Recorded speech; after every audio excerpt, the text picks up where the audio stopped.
Heads up, you guys.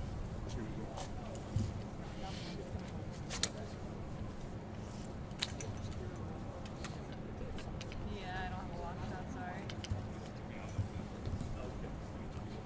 Come on.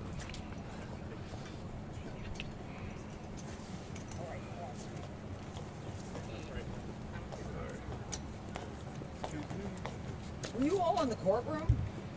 Some of us. Yeah. All right.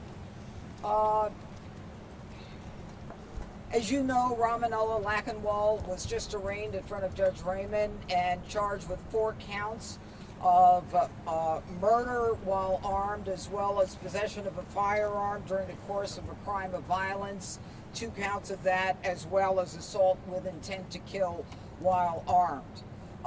The defendant is still in a hospital. He's in a medical facility, and when he is well enough to leave that medical facility, he will be put in a correctional facility that has the means to address his medical concerns. Now, the case now moves to January the 14th, when there will be a preliminary hearing. However, during the course of that time, from now to January 14th, our federal partners continue to work with the MPD, the FBI, the National Guard, everyone, to continue to investigate as well as collect evidence so that we can add additional potential charges, potentially federal charges that we can bring against this defendant. And let me just say that although we have lost Sarah, we continue to pray for Andrew Wolf. He is still in the hospital, and please keep them in your thoughts and in your prayers. And finally, let me just say, this individual was brought into this country as a result of the largesse of the American people and the American government. And he betrayed us by shooting and killing one individual, and right now harming another individual that we hope will survive. Other than that, that's all I can say. What about their argument that you had no right to argue that he should be held? What did you think of that argument? Well, I think it's laughable.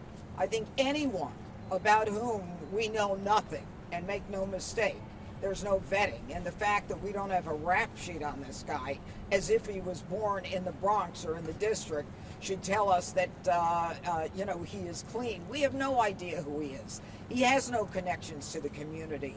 The crime is one that we believe we will be able to prove beyond a reasonable doubt. And I think the judge was very astute when she made it clear that she believed that he crossed the country with a weapon, with the intent to commit a crime of violence. And her decision was the correct one, based upon the facts and the law. What did you and the judge discuss after the hearing? Oh, we didn't discuss anything. Whenever I go into a different courtroom, I had never met this judge before.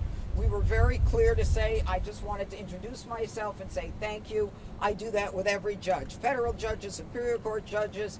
You can bring a transcriber with us. I don't do anything more than that. Judge, the president has said he wants to reinstate the death penalty in D.C. There's some debate about the legality of that, but is that something your office is considering in this case? Have there been conversations about seeking it here? Look, that is a very weighty decision. That is a decision that comes later in time, and that is one that ultimately the Attorney General will make.